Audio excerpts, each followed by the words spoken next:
Hello, everyone, and welcome to the New York Empoleon's Week 6 team builder of the PCL. We are here this week taking on Danza, Crobat for the win, coach of the Los Angeles Nidokings. And if you've never seen him before, I don't know where you've been living. If you're in the Draft League community at all, you know Danza. You know he's been around. He was literally the Season 1 winner of the GBA. Like, he's been around since the beginning of Draft League, and he is here now facing us this week. My fellow TTM member, like, it would be an honor to lose to him, but we are undefeated right now at 5-0, and I don't want that streak to end. So we are going to try to win this week to the best of our ability. Of course, Danza, incredible battler. Go check out the TTM channel. That seems oddly self-serving because, like, I have content there, but go check out the TTM channel. It's a good place. Anyway, his team is really, really good against my team. His team is Inteleon, Swoobat, Hydreigon, Rotom Mow, Corviknight, Sylveon, GMax, Lapras, Dusknoir, Shedinja, Mudsdale, and Colossal. Now, of course, GMax Lapras itself is a problem. My team has double waters. Like, I love spamming water type attacks. You've seen it in the past couple of weeks. That's something my team really likes to do. Water Absorb really ruins that. But the other mon that I'm honestly afraid of right now is the Shedinja. Shedinja just shuts down my team, and I really had trouble. Like, he may very well bring it, and if I don't prepare for it, I will lose the game. And he could run either Sash or Boots against me because I don't really have very many rockers. Now, Rhyperior is a really good switch into Shedinja. Like, it just is. But I just couldn't justify bringing it. So we're going to try this team out. Hopefully it goes well. We'll see what happens. First mon is going to be the Araquanid. Araquanid is going to be rocking out with that choice band. We are going to be trying to spam Liquidation, and if Liquidation fails, we are going to spam Leech Life, and if all else fails, we're going to click Sticky Web, because what else are we going to be doing with this thing? We are running actually a lot of speed on this to try to catch Corviknight that is uninvested. Like, this thing is going to outspeed that and just click Liquidation. Banded Liquidation to a Corviknight that is physically defensive is doing like 60%. That's huge, and has a chance for a defense drop, so he can't even Roost Stall. Like, he just drops eventually to this thing going for liquidations. That's incredible. And his team, the things that take liquidations don't switch into a Leech Life, right? Like the Rotom Mow, maybe he's gonna walk out like Hydreigon to switch into a liquidation. Even GMax Lapras after it comes back down from being big and there's no Veil up, like Leech Life's doing damage. I'm healing back health. Like, it's actually pretty nice. So it's gonna be a good mon this week. I really do think that it's got some potential to just break holes in his team. Next up is my Rotom this week. It is going to be my Defogger, since he does have access to some sort of hazards with the Mudsdale and the Colossal. I'm not sure if he'll run them, but Defog also gets rid of the Veil that Lapras sets up, and this is a decent switch in, especially while it is G-Maxed, because it can't go for a Freeze Dry while it's G-Maxed. So Shadow Ball is really only there for the Shedinja. Like, I just am really thinking he's going to bring Shedinja. He may not. Like, it's not one of his best 6, but I would argue it's his 7th best mon, and sometimes you drop one of the best 6 for your 7th best mon and to try to catch your opponent having not prepped for it. Can't spam Volt Switch because Shedinja's there. I honestly think Shedinja's more of a switch into Rotom than Mudsdale normally is. So we are going to be rocking out with this Rotom this week. It is going to be an actually very offensive Rotom this week, just because I want to get some damage around to his team if possible. Volt Switch doing a lot of damage here is really nice. And Hydro Pump covers things that Volt Switch really can't. But I like this being my Defogger because especially while Lapras is G-Maxed, it can't do nearly as much to the Rotom. Next up is going to be my Scizor this week. Scizor is going to be rocking out with that Akaberry. I went back and forth on a lot of different items. I had an Assault Vest on this for a while, but I opted to switch over to the Akaberry, put Roost on, just in case. I don't really know if there's a reason that an opportunity I'll get to click Roost, but if I do have that opportunity, especially if it's like Rocky Helmet Corviknight, which just shuts this down, I can click Knockoff on it early, and then later click Roost and not have to worry too much about it.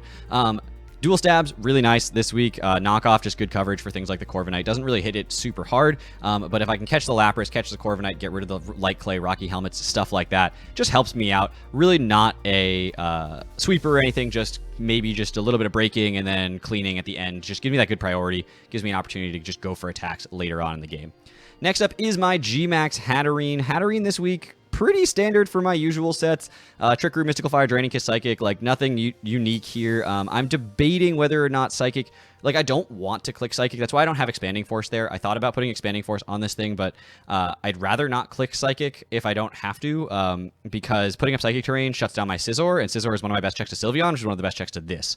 So you can see how it all kind of comes like your head just goes spinning, because it's just like, I don't want Psychic Terrain for the Scizor to beat the Sylveon, which beats the Hatterene, which sets up the Psychic Terrain. And so here we are. We're just going to try out this Tatterine this time. So I didn't run the Expanding Force just because if I'm clicking Psychic, it's not for the power as much, or not for like setting up Psychic Terrain, coming down, and then just spamming it. Like, he has the Hydreigon.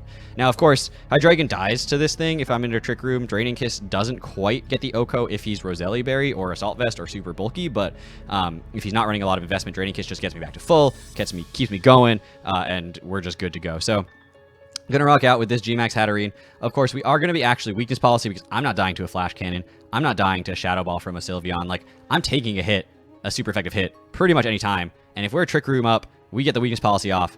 Shedinja, you know, doesn't beat me in one hit. Dusk Noir certainly doesn't beat me in one hit.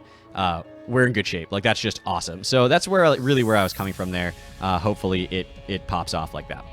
Next up is Ross the Urshifu this week, rocking out with the Lumberry in case I get status. It really makes it a freer switch on the Rotom Mow, a little bit safer, which is super nice. I do have the Brick Break for that GMax Lapras just to be able to shut that down. The Veil, not in the way of this thing at all. We've got automatic crits, which goes right through it. We've got Brick Break to get rid of it. So Veil, certainly not an issue for me. Poison Jab does cover the Sylveon, does about 60-70%, so I have to watch out for that thing being fully healthy, and if he is going to keep it preserved, Wicked Blow into Poison Jab, depending on if he's physically defensive, won't kill. So I definitely have to watch out for that. He may switch that thing in, but U-turn is super safe, super free. Gives me a chance to just kind of go in, go out, and later on break with this thing as needed.